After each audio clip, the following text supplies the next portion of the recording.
Welcome to Our Next Existence by Katie and the Chorus. I'm Katie, former technology strategist turned reluctant spiritual medium, and I channel messages from the Chorus, a group of beings just beyond our sensory perceptions who are loving, expansive, and who greatly enjoy sharing their perspective of us. Join us each week as we share and discuss their ideas about humanity's existence, purpose, and future. Concepts you can draw from to accelerate your path, expand your perceptions, and ultimately step into the flow of the universe and your life. Welcome back, everybody. So for this episode, I want to review a bunch of concepts. Again, we're going to mash a lot of stuff together so that it's easier to access from any of the other topics that we're working with from here going forward. So rather than doing like a bullet by bullet kind of review, and rather than doing a long preamble, I'm just going to jump us into an example today. So let's get into an argument with an extraterrestrial, or non-human intelligence, as it's sometimes called. So first, we're going to do a kind of classic example of this kind of encounter as it's been presented to us, or as we have done it so far to date based on our collective memory.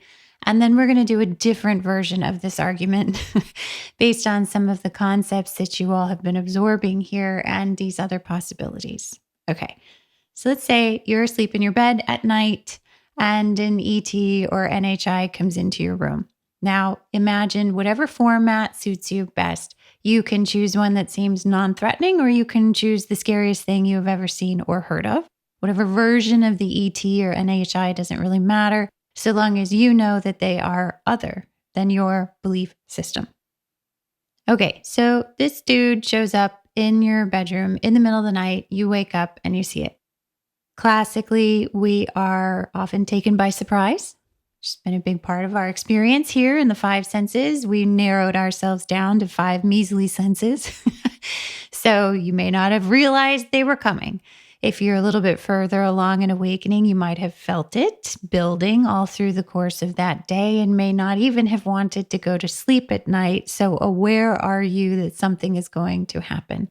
But let's say anyways, you somehow fell asleep. And so when you wake up, you're startled because we're not accustomed to things being in our rooms in the middle of the night every night, or have not built a habit of seeing that kind of thing. So step 1, human is surprised. Classically, step 2, we are afraid.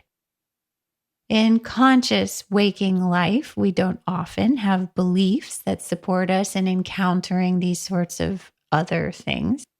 And so we hit a boundary on our furthest belief. And so that senses to us like fear. Uh-oh, we're seeing something that is way beyond our fence line. And we don't want to do that here because we like to stay limited. So that friction that kind of makes us want to turn away and hide is the aspects of our limitation that we built to put into place to keep us limited. Okay, so we're surprised and we're afraid. And then this guy says something to the effect of, "You're coming with me," to which we become even more afraid. And in that sense of fear, they may be able to paralyze us, and off you go. Okay, now let's take that whole scenario and instead look at it from a beliefs perspective. And I'll just use myself as an example because it's easier to speak, for my own beliefs sometimes, even though we all share many of these things. We also don't like to be told what we believe, so I don't want to trigger anybody's limitations. So I'll just talk about myself. Okay, so I'm asleep in my bed. I wake up in the middle of the night. I am surprised to see an ET there, but not very surprised because now I remember how much all day I felt this thing was coming. Now, unbeknownst to this ET, I have come pretty far in my awakening. And I actually believe now in the possibility of the present moment. And so my beliefs have begun to shift. So while I feel the fear in that 5 senses part of me, there's also another part of me that's quite calm. And then the ET says, "You're coming with me." And I say, What makes you think that? Because the Course has taught me that if we are all here together, then we must all be belief holders. So there must be things that this entity believes. Whether or not we think that they are organic or biologic or AI or whatever version of game avatar that they are, in order to exist in this massive experience of the game, we are both belief holders. So I don't really even need to know much about the details of this entity to say to it, what makes you believe that? And what do you think that entity would say?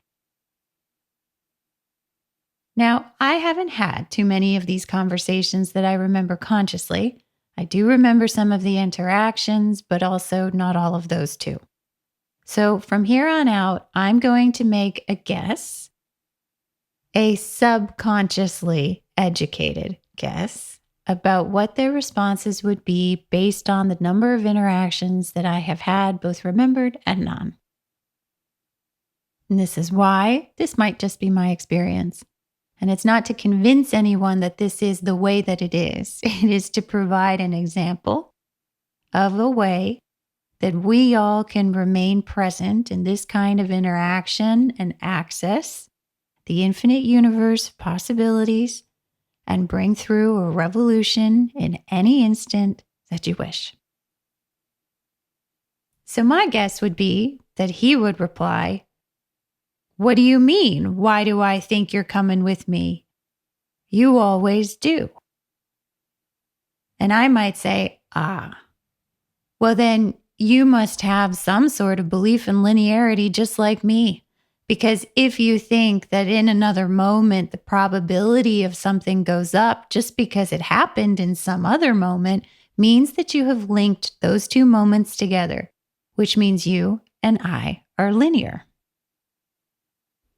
Now, the ET might not really know what to do with this because not only is he unaccustomed to humans being this conscious in this experience, but certainly not being this expanded. And why do I say expanded?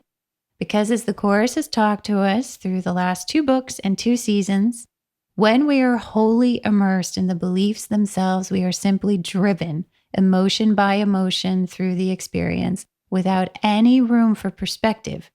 But in this case, I clearly have a perspective. I clearly am aware of a larger context in which I and this NHI are operating, and I am drawing connections between he and I. There is a power in connection.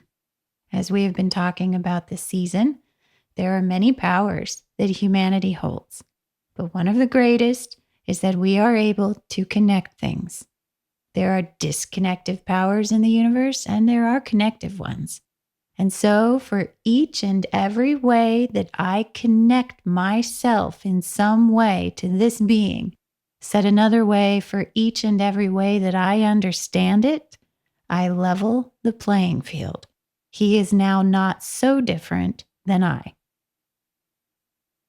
So then I might say, well, I don't think I'm coming with you tonight. To which he might reply, well, why would you say that? To which I might reply, well, I actually am starting to remember everything that you've done before. And so I'm starting to understand everything that you've done before. And given that understanding, I'm about to use a different tactic tonight. Now, it's at this juncture that this NHI or this ET or this whoever might try to activate my fear. Why would this be? Because fear is our furthest fence line, our sense of our furthest belief, and it is, by their view, our greatest point of weakness. Because when we sense fear, we become disconnective. We turn away. And so these beings, understanding these things, will try to instigate within us a sense of disconnection, which is their version of power. So Let's just say this dude turns into something really scary, really dark, really big, really oppressive.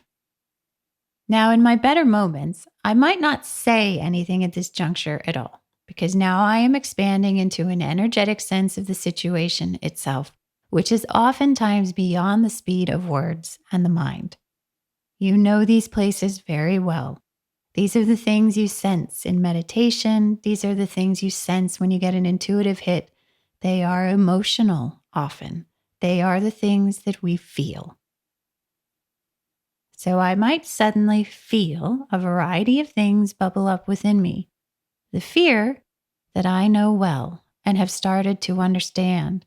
I might also sense an intuition or an inspiration to take an unusual course of action that does not make logical sense to the mind, but makes complete sense based upon the recognition of the direct knowing inside of me, which some might even say comes from my soul or even my higher self, depending on which words you like to use.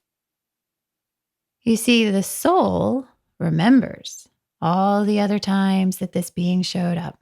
The soul knows all the other places in this great game that I have enjoyed the experience of. And this soul is a perhaps more complete database than the mind, which is an artifact of this reality when I am resonant in this mind.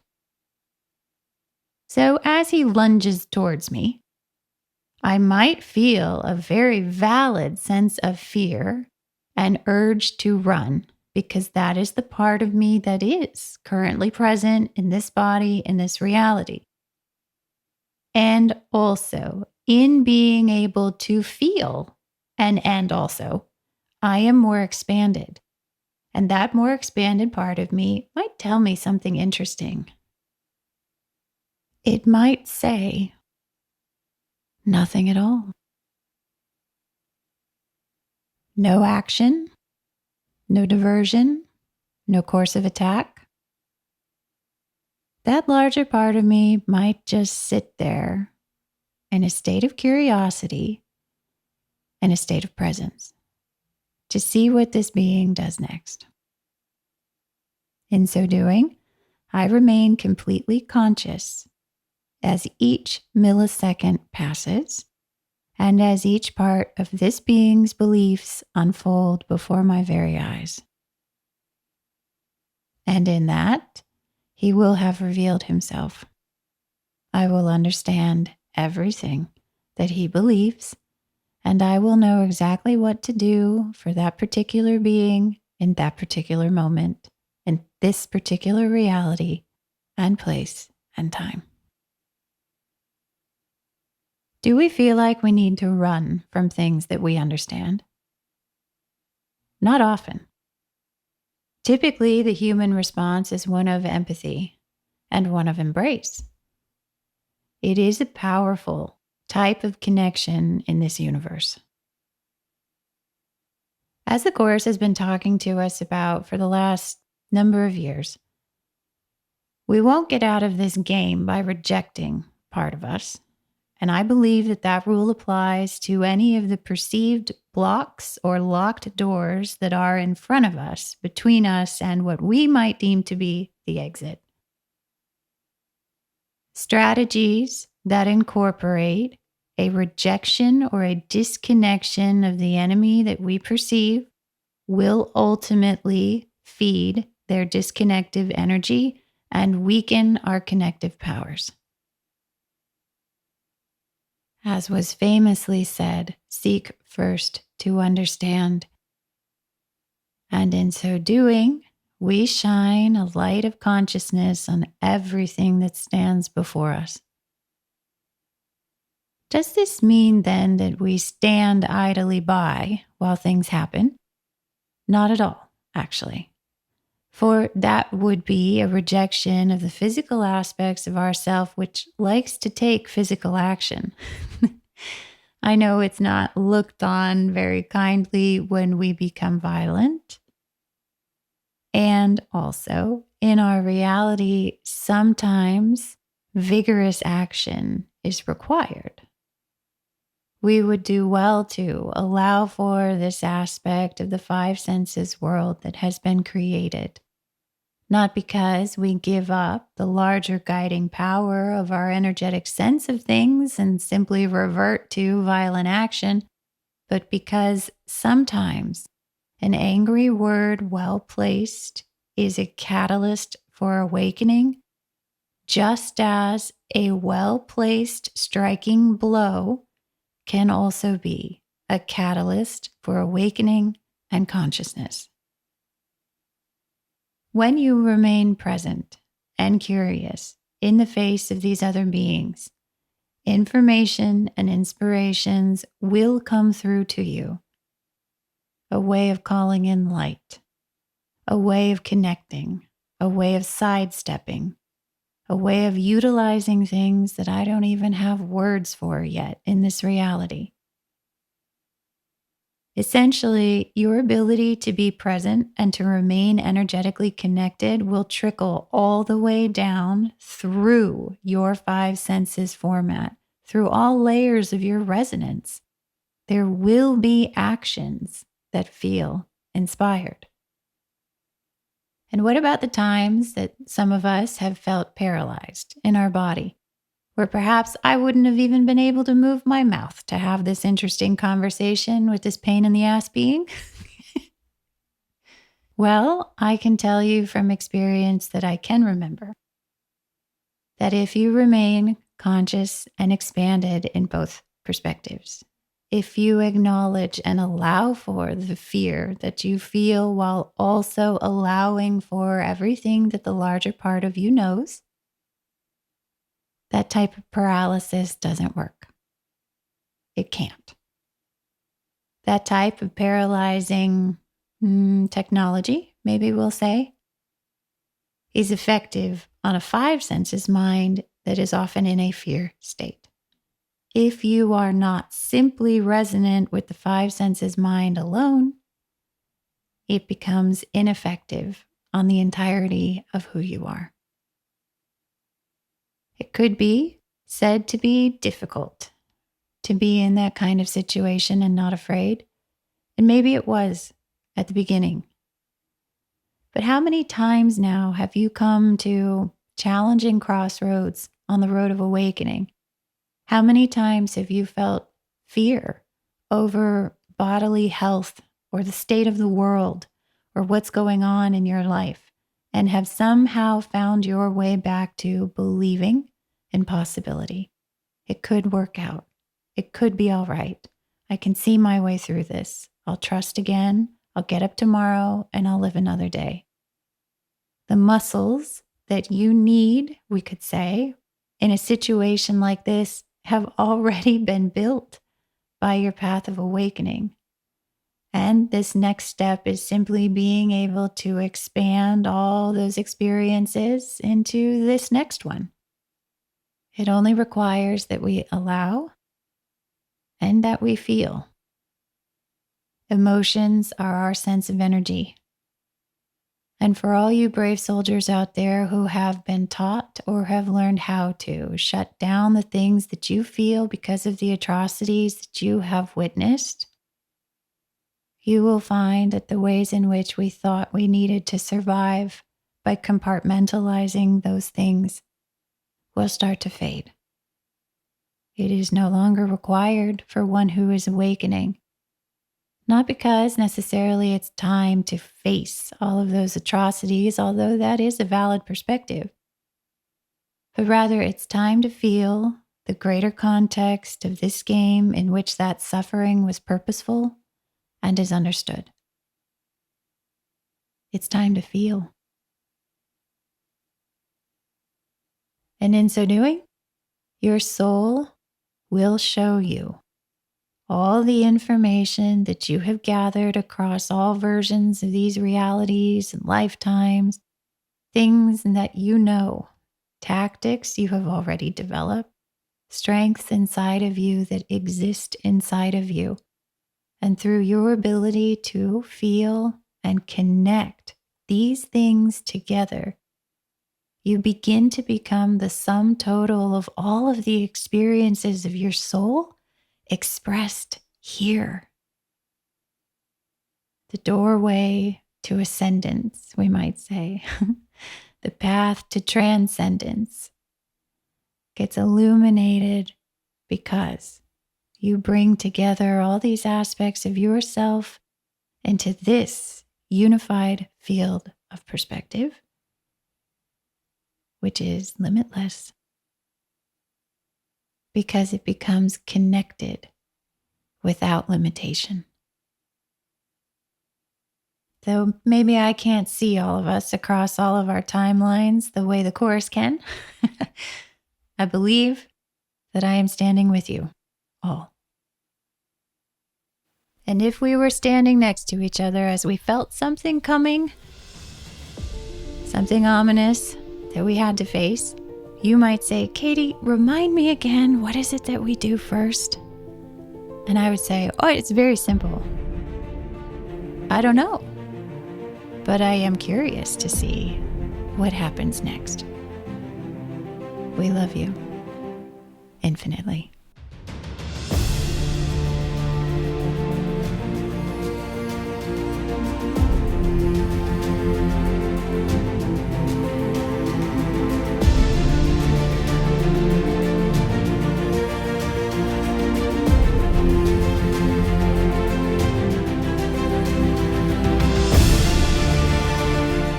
Thanks so much for listening. We hope you found these messages to be helpful.